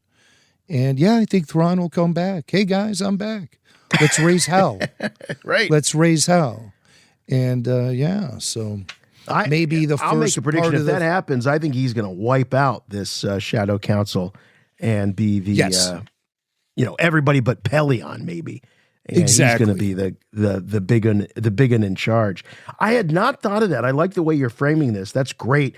That basically Thrawn spins off into the cinematic universe because he's taking this huge galactic stage, and then Ahsoka Season 2 will deal with getting Ahsoka back, and you'll have the whole Ezra and Hera and the Jason Syndulla, that whole thing going on. At the same time, we'll be going back and seeing them trying to make their return. So yeah. Oh, and the Balin Skull thing. That's a huge hanging thread out there, especially when the actor has passed away. Are you guessing a recast? Or are you just thinking they're just going to write the character out? Yeah. Well, you have Shin Hati, so she can continue whatever trek Balin was on. I think they probably just wipe out the character. He dies off screen. Sadly. You know what I think they're going to do? I think they're going to follow the trail that Balin was on, and they're just going to find his body. Yeah, right. Like you find the explorer that went off looking for the buried treasure before you. You find his skeleton, and then you're the next one. So that would be maybe not his body, but maybe his lightsaber or something. I don't know. Yeah, something like that. Something to indicate that he's gone. Yeah, and he's not coming back. I mean, yeah. So that's some of my speculation for the old Mandalorian and Grogu film. That's at least what I would do if I was in the shoes of these guys. And then, of course, Ahsoka makes her way back with Ezra and Sabine at the end of season 2 of Ahsoka. And that tees up the Dave Filoni feature film directorial debut, which will bring all of these story threads together into a great war. And maybe that will extend beyond just one film. Maybe that will be multiple films, depending on how strong the story content actually is. Wouldn't it be interesting, though, if Moff Gideon makes his return and challenges the return of Thrawn, and we get a showdown between Thrawn and Gideon for the control of the galaxy, or at least as they see it? Mm-hmm. That would be fun. That would be cool. Yeah, yeah. Gideon shows up in that armor he wears. Yeah, it'd be a lot of fun. So we'll see. I mean, there's a lot of blue sky opportunities here for Lucasfilm, and I hope they take advantage of it. They know my email. They know my phone number. I'm open for consultation, whatever you guys need. Yeah, just a quality hang. Jimmy Mac's available. I know some good places around Skywalker Ranch we can go to. So, hey, we get an update from James Mangold. Is that what I'm seeing here? He's actually talking about the state of his script. Yes, yeah. I guess he's out, promoting this Bob Dylan film. Mm-hmm. Have you seen that yet? No. Is that something you intend to see? Probably on TV. Yeah, but you're not running to the theater to see this thing. No. I don't think so. I don't think so. You never know. I didn't know what a big Dylan fan you were, if you were a big Bob Dylan I'm a pretty big Bob Dylan fan. That's why I'm hesitant about going to see this film. Oh, that is true about biopics. You a big fan? Yeah, I am. That's why I'm avoiding the movie. Well, guilty as charged. But Mangold is, once he's done with the promotional stuff he has to do for the Bob Dylan film, he's going to move on and probably dive into Star Wars, dive deep into it. And he's got a partner, Bo Wilmington, I think his name is. Yeah. I don't have it in front of me. And he worked with Gilroy on the Andor show. I'm not sure if he's working on Andor season 2, but I think he is. I think he did. And now he's working on Dawn of the Jedi, the birth of the Jedi, 25,000 years before the Skywalkers, the very first Jedi, maybe even the birth of the Republic and all that. So he's out promoting a complete unknown. And he talked to Deadline and said, we don't have any audio or anything, but they quoted him by saying, my partner and I have been writing it. I don't know what's next because we haven't gotten to the end of that process. We're trying to finish a draft. And what he says, I don't know what's next. He means going through the Lucasfilm ringer as far as getting script approval. The old spanking machine. Yeah. Yeah. Exactly. Oh, boy. Still has the blood of Damon Lindelof on there. If you look closely, you might see Colin Trevorrow, some of his bodily fluids still on the spanking machine. You know, it's only Beau Willimon. He's just done things like House of Cards and, of course, Andor. So, I mean, these are, and James Mangold, of course, obviously his pedigree speaks for itself. It's amazing that these guys have to go through this process when they're such, you know, proven talent, but yet other people just seem to coast on through and get a whole Star Wars series, you know, given to them without, you know, any real experience. It's very interesting, that's for sure. But I saw a recent headline about Mangold talking that, you know, he was disappointed that and kind of sad that fans didn't love the latest Indiana Jones film as much as he had hoped that they would. He was, he's struggling with that. So, you know, that's got to be in the back of his mind and up in his head as he's writing a Star Wars is, God, I did this with Indiana Jones and, you know, people were disappointed with it. Hey, it was still better than Kingdom of the Crystal Skull. I don't care what anybody says. The last one was still better than... I think it had a little bit more quality to it. Yeah. I actually didn't mind Dial of Destiny. At the end of the day, it seems like it's a largely unimportant story to tell. I would have liked to have seen more Karen Allen. I would have liked to have seen a lot more John Rhys Davies. Yeah. You know, I cared more about, you know, their interaction with Indiana than I would with Fleabag and Antonio Banderas, you know. Right. I mean, you got them; they're there. I mean, use them. So they make Sala. He's a taxi cab driver. He's, you know, it just didn't seem. The Banderas casting really threw me. I'm like, am I supposed to see him as like a big star? It's such a throwaway role. It was. I got to tell you, the Banderas moment. I know you hate this phrase, but it did sort of take me out of it a little bit. I was like, out of it, man. Banderas, he just comes out of nowhere. And I got a nice 6-inch Antonio Banderas action figure out of the deal. So, hey, there you go. Well, I'll tell you, when they killed him in the film, he didn't last long. No, he sure didn't. And Indy was clearly upset about this. And he was talking to Fleabag, and he said to her, you know, they killed my friend. Yeah. And I'll be damned, my son sitting next to me, they started laughing their asses off at that moment. I'm like, guys, this isn't funny. That was Antonio Banderas. Show some respect. That's Indiana's friend. They killed my friend. Oh, my God. The kids are just like, ah! I'm like, who are these heartless people that I raised? Oh.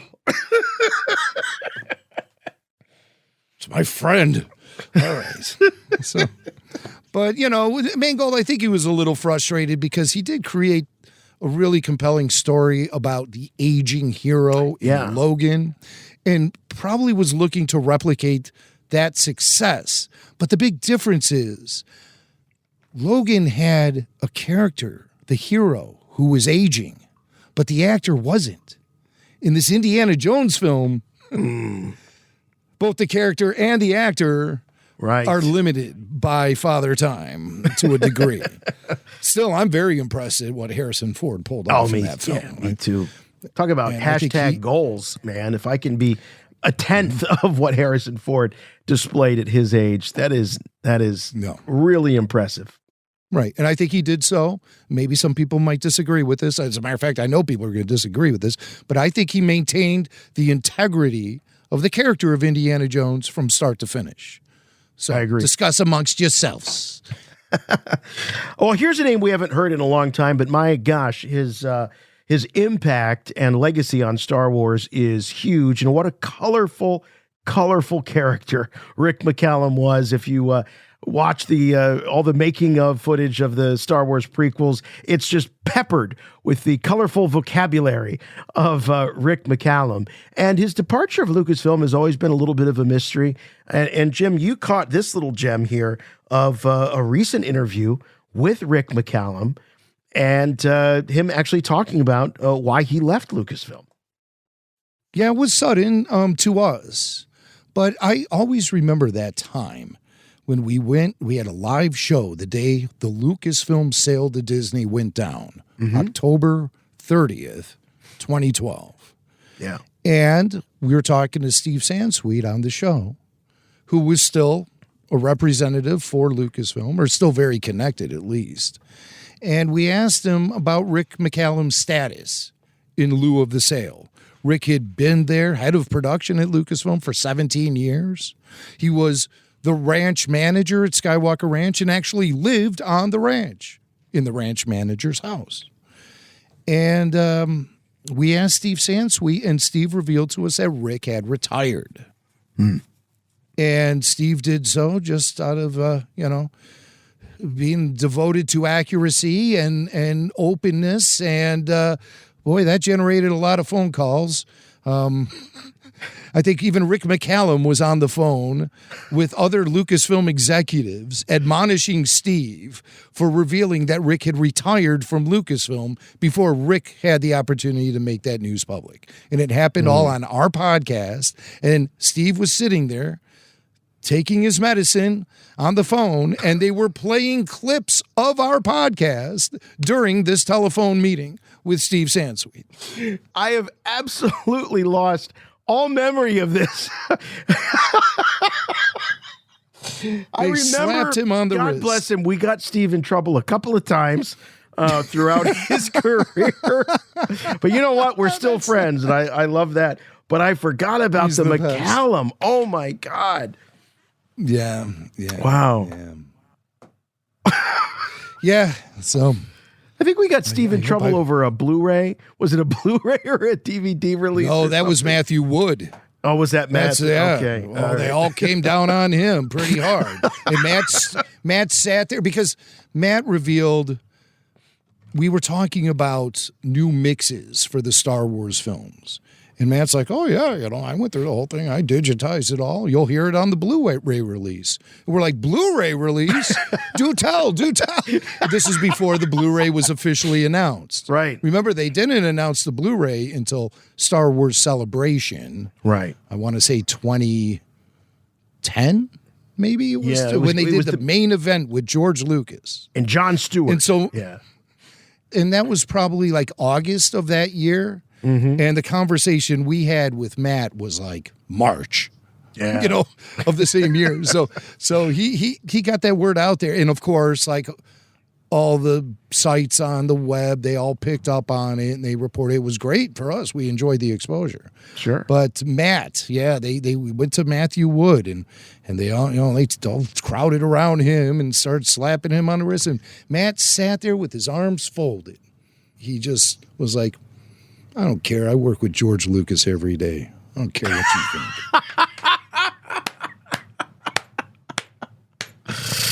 He told the corporate shills what to do, what they could go do with themselves. I can't say for a fact he told them that, but that was what he was thinking. Well, I tell you what, it's amazing. And if you guys wonder, like, hey, why don't these people come on podcasts anymore? Well, you might have an idea as to why, because of us. It's basically because of our You're welcome. So McCallum, back to Rick. He stepped away from Lucasfilm after the sale went down, and he moved to Prague, and that's where they shot Red Tails. So after 17 years with Lucasfilm, he moved out to Prague. He co-founded a film company that does production services for films made out there, like European films, what have you. So he's been staying active, but he's not really like a Hollywood movie producer anymore. And just, living a good life out there in Prague. So this outlet, this French outlet, I think it's called BTV, and they caught up with Rick. I forget what the circumstances actually was, but BTV is a French outlet, and they have a show called Home Cinema. And they caught up with Rick. This was from a few months ago. But hey, if it's If it's news, it's news to us. So we're reporting it now. But right. Rick discussed why he retired from Lucasfilm when he did. You retired from Lucasfilm 2012, I think. Sure, yes. That's when the company was sold. Yes. It must have been quite a shock for you because you seem so attached to George Lucas and to his vision and to his work. Yeah, but the thing was I would have only stayed if he was going to continue to direct. I had no, and that was not going to happen. We had spent 5 years trying to create. We'd come up with 50 episodes for a Star Wars TV series called The Underworld, which was dark, sexy, nothing to do with the films whatsoever. But the problem was each episode, our episode, was bigger than any of the films. And we just could never get the budget down to a place where you could make a TV show that could go on for 5 years. So that was a blow to us. Why didn't it was just too expensive. It was like $40 million an episode. Each one had more effects than the film did. He wasn't going to make a Star Wars, which would help support and keep the studio alive. Plus, he had just married this incredible, smart, a beautiful woman, and I think he wanted to sleep in late. I don't think he wanted to get up at 5 o'clock in the morning anymore. Well, that's about as plain speaking as you can get. And looking at the big questions about the last days of Lucasfilm under the control of George Lucas. Fascinating, Jim, that he's throwing out numbers like $40 million an episode. We were just talking about the budget of Skeleton Crew, 8 episodes at about $150 million. So now I have to think, that being now how many years ago, over a decade, that those numbers would have probably come down, especially with things like the volume and some of the technological advancements that they've made. But it's crazy to think that somewhere out there is 50 scripts of Star Wars storytelling, really captained by George Lucas and Rick McCallum. I mean, it's really an incredible thing. I mean, I would love to see them published somehow or somehow see the light of day. Yeah, but I don't think we will. I think Disney's going to keep that under lock and key, my friend. Yeah. Because the scary thing about presenting something like that to fandom is we freak out and think it's the greatest Star Wars story we've ever heard, and we start knocking at the Princess Castle at Disney and demanding they make it. They don't need any more heat from us fans. We give them enough heat. They don't want to be generating any more heat from us. Yeah. So that's probably why and also because some of that stuff might get cherry picked for other stories. Who might knows? already have. Might already have. Yeah. Could be adapted maybe into a animated series someday. Yeah. Maybe that's the next animated series coming from Lucasfilm. Star Wars dark, Underworld. And he called it sexy. So, it could have been Game of Thrones style Star Wars. Who knows? So great to see Rick McCallum again, though. It's almost like seeing an old relative you haven't seen in a long Look time. At him. There he is. He's just spiky hair and all of it, As soon as the camera goes up, he sparks up a Marlboro. Good old Rick McCallum. I hope he kicked that cigarette habit. It was a bad one for him, I know, during the prequel era. There was some machine that they had on the set in Tunisia that would generate cold air. And I think Jake Lloyd would take Rick's pack of cigarettes and put it right in direct contact with this, whatever this machine is. And it would freeze his cigarettes. Freeze dry his cigarettes. Yeah. It was some weird thing. I need to research that story, but I definitely remember it sticking out to me. Didn't was it Rick or was it Rick's daughter that Billy Mack bummed a cigarette from or shared a smoke with back at Celebration? It was Rick's daughter. Rick's daughter, Mousy McCallum, who I think she appeared in episode 1. I think she was part of the gang that came running up on Anakin when he was performing maintenance on his pod racer. Oh, maybe it's never gonna run. I think, or she played some role in there. But yeah, I was like, Bill, man, you walk away from that and you don't have a phone number? What's the matter with you? That's McCallum you're talking to. Billy is very particular. So he doesn't want to date any producer's daughters. He wants the director's daughters. Or the head of the studio. Hey, speaking of directors, they don't come bigger than Francis Ford Coppola. And Jim, this one has been on the RFR shelf for a couple of weeks, but this is pretty cool. This is Francis Ford Coppola, I believe, talking about the very first time he ever saw Star Wars.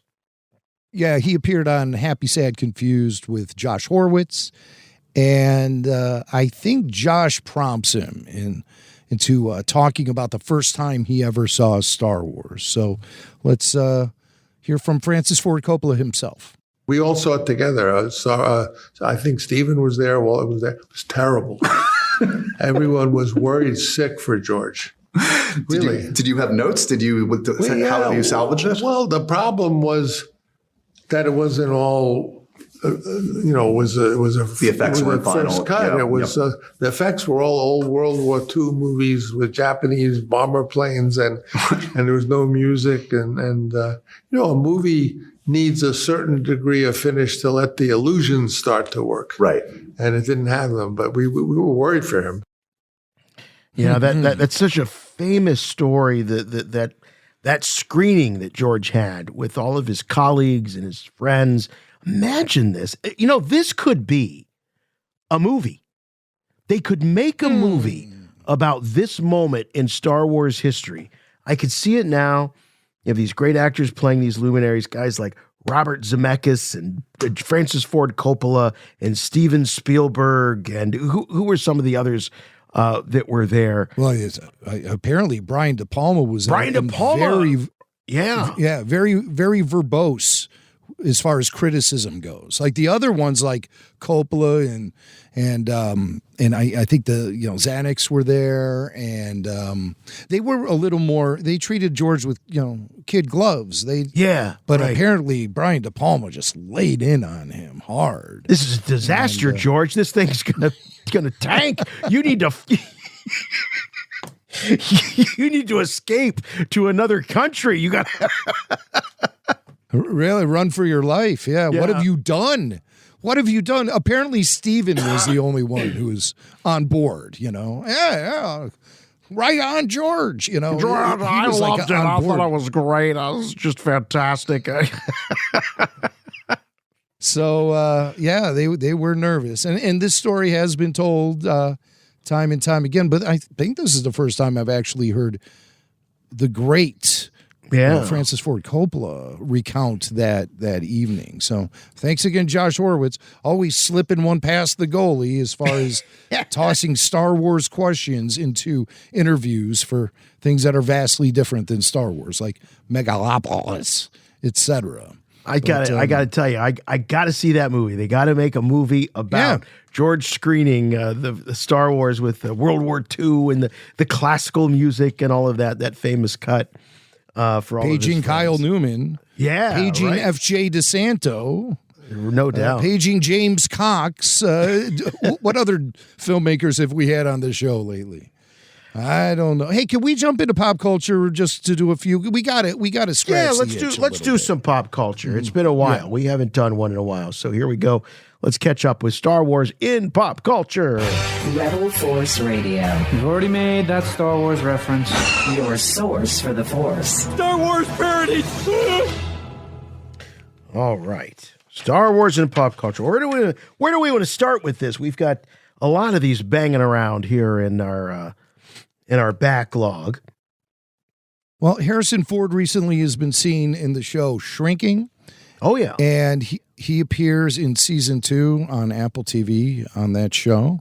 And his co-star, Jessica Williams, was out promoting season 2 when it was launching. And she spoke to the New York Times and revealed Interesting Harrison Ford fun facts. Well, one in particular about Harrison Ford and his relation to the Star Wars rides at Disney.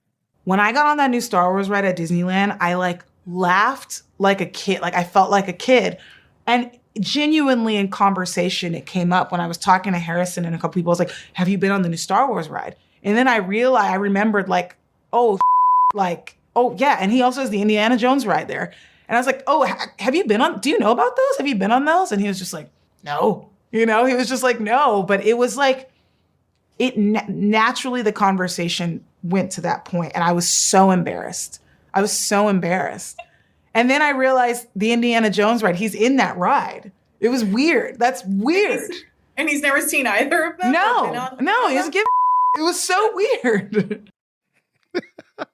Well, we could have probably given her a clue as to the level of enthusiasm that Harrison has for some of these things. I do really enjoy the show Shrinking, by the way. Harrison's great in it. I'd love to see him get some kind of an Emmy nomination, or actually, I'd love to see him get an Emmy award. It's a really fun performance that he puts in. The show's not for everybody, but if you like that Ted Lasso kind of feel good, everything is perfect kind of world that the Apple TV shows put out there, it's definitely a style. In fact, a lot of the same producers and writers from Ted Lasso have come over to Shrinking. It's good. I've enjoyed it. And but yeah, I think we could have probably saved her the embarrassment of letting her know that the way to Harrison's heart when you're working with him on set is probably not to bring up Star Wars or the Falcon or any of that sort of thing. Well, I just think amusement park rides and 82-year-old men don't really mesh that well. Good point. I don't think there's a guy over the age of 80 you can walk up to and say, have you been on the Star Wars ride? No. Do you care? No, I don't give a shit. I mean, that's what any 80-something-year-old man would say if you ask them. So it's easy to, forget. Harrison he's so spry, he's athletic, he flies airplanes, he does things your typical 82-year-old man doesn't do. But one thing he ain't going to do is jump on any rides at Disney parks. I'll tell you that right now. That's true. What else we got here? Take your pick. Sure. Okay, let's jump into this one because the film is actually in theaters now. It's Heretic. It's a horror film starring Hugh Grant.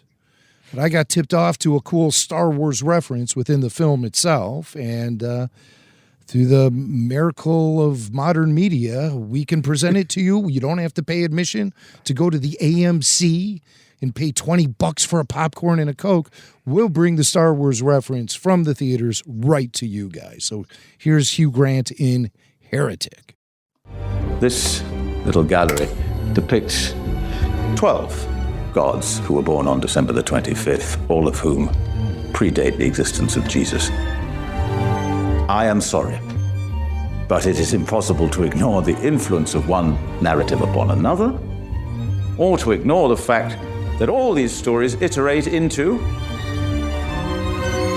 Star Wars, Episode 1, The Phantom Menace. Can you imagine thousands of years from now people accepting Jar Jar as a significant religious figure? Beg your pardon? Jar Jar. Jar Jar Binks. Jar Jar, excuse me. Never mind. Oh, man. You know what? Nothing ages you like realizing that something that that seems like yesterday is now can I use the Kyle Newman phrase, part of the zeitgeist. Jar Jar Binks. I mean, forget Luke Skywalker. I was sitting here, Jim, I didn't watch this in advance. I'm sitting here waiting. He's talking about, gods that were born on December 25th. I'm thinking he's going to drop a Yoda reference or, something like that. But it goes into Episode 1 and Jar Jar? Wow. Not what I was expecting at all. No. It seemed like a very intense scene, too. I don't really know what was leading up to that moment, but yeah, he was talking about the profound impact religious writings have on religion. Yeah. Or even fictional characters might have on religion. I got to throw this out there, with Hugh Grant. I will say, if anyone is running to replace Harrison Ford as the Hollywood curmudgeon, Hugh Grant is giving him a run for his money. I'm telling you, if you see Hugh Grant on the interview circuit, this guy is talk about curmudgeon. Wow. Well, it's not the same, though, because Hugh's British and they're all curmudgeons. I suppose. It doesn't hit quite the same way, but... So somebody who's not a curmudgeon is loyal RFR listener Whitney Fernandez. Mm-hmm. Whitney has written us and says she loves Bob's Burgers, and she found a Star Wars reference in Bob's Burgers. The episode is from season 10. It's episode 14, titled Wag the Song. And Whitney says her husband, Brian, is a Patreon member, and they're both longtime listeners. They've been listening to us regularly for over 10 years. They love us and the show. So naturally, you get a shout out here on RFR with all that greasing the skids with compliments. But I do owe Whitney because I thought we had covered this on a show in the past. But I was wrong. There's been many Bob's Burgers references. And this is a good one that she sent us, but I told her, no, we already played that. And I wanted to pass along what episode it was. And I looked it up, and it was the wrong clip altogether. So I felt pretty bad. I feel bad for making her wait so long, but I want to make sure that this reference gets out there, courtesy of loyal RFR listener and huge Bob's Burgers fan, Whitney Fernandez. So here's a Star Wars reference from Bob's Burgers. Can I get some more water, Lynn? I guess I'm still sweating from those stairs I climbed 2 hours ago. It is getting hot in here. Look at my pits. There should be a lifeguard on duty in there. Yeah, what's... Oh, my God. It's Pesto's stupid awning. It's reflecting the sun at us. You know what's happening? The visually pleasing curves are making a concave mirror. They're not visually pleasing curves. Yeah, they're visually pleasing and deadly, like the Death Star. The Death Star.B, you're like an Ewok. Wait, why am I an Ewok? No reason. Hairy, excitable. I'm going over there. You're a feisty little Ewok. Anthony Daniels, C-3PO himself, once likened me to an Ewok, Jim. Do you remember that? Oh, I do remember that because of your hairy arms. My hairy... Oh, boy. That was awkward. He goes, oh, you're like an Ewok, aren't you? She didn't start like rubbing the hair on your arms. No, he didn't. He didn't rub. There was no rubbing going on. But oh, you're very hairy like an Ewok. Wow. You know what, though, man? I'll take it. If I'm gonna be called an Ewok by anybody, I've been short my whole life, and it really wasn't even the height that I think triggered this. It was the hairy arms. But if you're gonna be called an Ewok by somebody, I want it to be called by the Ewok God. I mean, 3PO is the Ewok God, and he bequeathed me an Ewok. So, man, that's about as high as you can get. It was the hairy arms, but you were wearing an animal skull on your head, too, which I thought was... Okay, well... Yeah, you're kind of telegraphing it. You were kind of telegraphing it a little bit. And the spear accessory really kind of pushed it over the top, too. Little excessive, I grant you. Little excessive. You were ready for a night on the town, my little Ewok friend. We got more Bob's Burgers, right? There's one more. This is going to be our last clip. Okay. This could be our last clip. It's from Bob's Burgers. We still have more Star Wars and pop cultures, but don't you worry.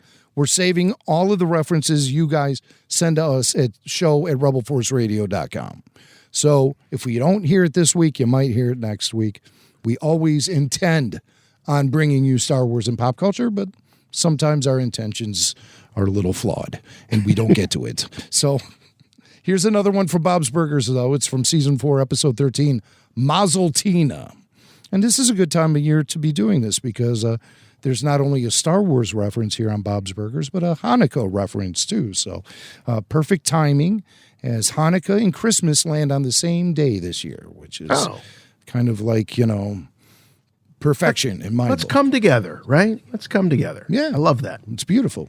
It's a beautiful thing. So this comes from Glenn in Vermont. He says, Chut Chut, found a good one in Bob's Burgers. It happened right after the opening credits in Season 4, Episode 13.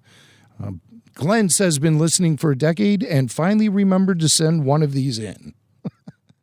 He's like me when they used to have those mail-ins for the action figures, and I would cut out all of the proof of purchases. I'd put them in an envelope, and then the envelope would just sit there for like 3 weeks, and I'd never send it in. Finally, I would remember to send it in. Stamps were elusive when we were kids, It's like, I don't know, where do I get a stamp? Where do I get a stamp? But I still, for some reason, I procrastinate when it comes to mailing things out and stuff like that. So I try to stay on top of things when I have to, but I still have that post office anxiety. So, but that has nothing to do with this Star Wars clip, again, from Bob's Burgers, referencing Star Wars and Hanukkah. Let's see where we go. I'm refreshing my email. I'm waiting for an invitation to Tammy's bat mitzvah. I believe the term is badminton. Common mistake. No, Gene, Tammy's Jewish. It's a ceremony where she reads from the Torah, lights a candle, and becomes a woman. Sounds like my spa night, except I read the girl with the dragon tattoo. Ooh. You know a lot about bar mitzvahs for someone who thought Hanukkah was Han Solo and Chewbacca's baby. And there it is. Wow. That's a good one. That's going to stick with me. I might have to steal that at some point. Like I said, it's that time of year. Happy holidays. Merry Christmas. Happy Hanukkah to everyone listening. Happy Life Day, if that's where you swing. That was brilliant. I loved it.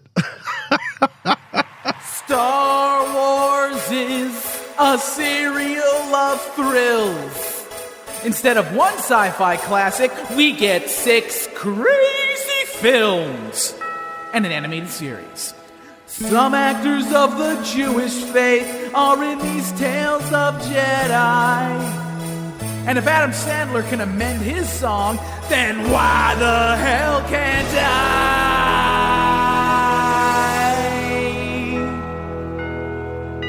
Natalie Portman sure isn't a shiksa. She was elected Queen of Naboo just before her bat mitzvah. Gave birth to a Jewish princess. She was Carrie Fisher's mama. Mark Hamill's not a Jew, but he was the voice of the Hanukkah zombie on Futurama. Some people thought Watto was, with his raspy voice and schnozzes. Well, he's not, and neither is Yoda, but it turns out that Frank Oz is. Jew or Jew not, there is no tribe. Mel Brooks gave us Spaceballs, made us laugh until we burst. Harrison Ford is a quarter Jewish, and he shot Greedo first. Get on your Tauntonica, it's Star Wars Hanukkah. You can hang out with Qui-Gonica on the Millennium Falconica with a Wookiee named Chewbacca. Please help me, Obi-Wanica. So go see episode 1-aka and have a happy Han Solo. Laugh it up, fuzzball. Just kidding. Happy Star Wars Hanukkah.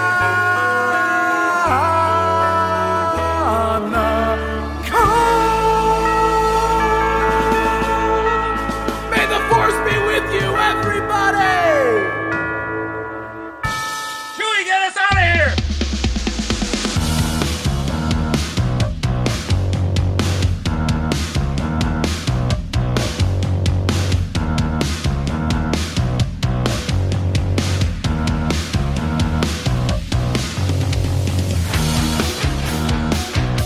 My goodness.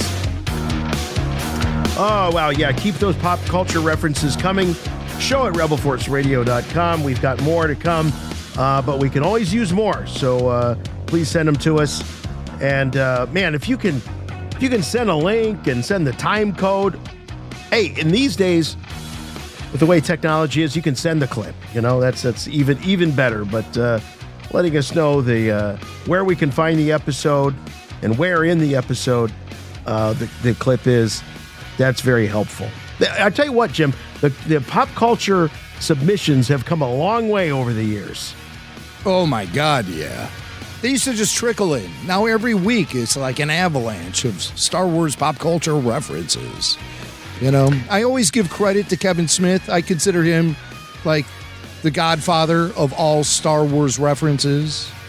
And from his movies, there's been an incredible deluge of Star Wars pop culture references, and they're happening all the time. So send them in, show at rebelforceradio.com, and you might hear yours featured on RFR. In the meantime, if you need more Rebel Force Radio in your life, and the after show and the weekly podcast isn't enough, go over to patreon.com/Rebel Force Radio, or head over to the Rebel Force Radio website and click on the Patreon banner in the right rail, and there you'll be transported to many options for how you can support the show financially, and you get rewards. That's right. You get the weekly full show video. So the podcast that you're listening to right now, you could be watching. Occasionally we reference things. We'll say, we're looking at this, we're looking at that. Well, a great way to experience all of that is through the full show video that you can get when you're an all access or higher Patreon supporter. But all it takes is a couple bucks a month, and you'll get exclusive podcasts that you can't find anywhere else, including RFR Q&A, the Babu Freaks. You also got the Adventures of Podcastus over there in RPG. So there's always something new going on at Rebel Force Radio on Patreon, so check that out. Plus, and you hear so many of them. I love plugging Patreon during the after shows because you hear so many of them on as our callers on the after shows. So if people like Eric from Phoenix and Turtle Wars, if they sound like people that you want to hang with, you can find them over on Patreon. Oh, those guys are the best. Yeah. And you can watch us on YouTube. So in addition to all of the after shows, those are all streamed exclusively and available exclusively on YouTube in terms of their video format. You can find a whole plethora of a whole history of clips and archives from the Rebel Force Radio podcast adventures over there on YouTube. So please give us a like, give us a comment, subscribe today. All of the social channels, you can find us there on X, on Facebook, and on Instagram. So check us out at Rebel Force Radio or at RFR Rebel Force over there on X. The website for all things and everything Rebel Force Radio, rebelforceradio.com. You can find that, and that is really your guiding light to where you can find all of these various things that we talk about, from the Patreon to all of the different podcasts. I tell you, if you've found us through the after shows and you're thinking, wow, what was it like? What were these after shows like when Mandalorian Season 1 was happening? Here's the great news. You can go and you can listen to the RFR after shows from, what was that, 5 years ago now, when Mandalorian Season 1 was running. What were we thinking when we met those characters for the first time? It's like a time capsule. Go ahead and check those out. So, and we hear from listeners all the time that are going back and listening to the archives. So that's a lot of fun. But the number one way you can support us, and it costs you absolutely nothing, is to do what you're doing right now. Keep listening to the podcast, keep watching the YouTube videos, all of that, participating and recommending this show and the after shows to your friends, your Star Wars friends around the water cooler at the day job or wherever you know Star Wars fans. If they haven't heard of Rebel Force Radio and RFR, please make sure that they do. Costs you nothing. We appreciate it. If you can, please subscribe to the podcast, through the podcatcher of your choice. And if your podcatcher of choice allows you to leave a review, we love to have those reviews. Just one simple rule, please. Make them good. And that'll do it for us this week on RFR. We will see you on Wednesday for the fourth episode, the third Skeleton Crew after show, 8:00 p.m. Eastern time, and we'll be back again next week for the weekly RFR podcast. And that'll be the last one before we get into the big holiday season here of Christmas and New Year's and all of that. So, it'll be a great one next week. We'll be talking about the year in review, Star Wars 2024, RFR style.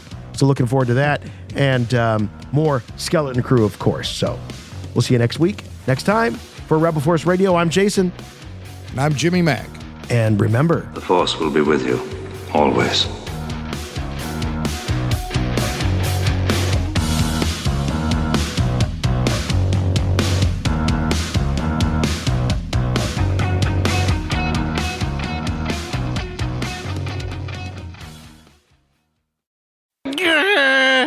Sorry. Get full access to RFR only on Patreon. Patreon.com/Rebel Force Radio. You may fire when ready. Patreon.com/Rebel Force Radio.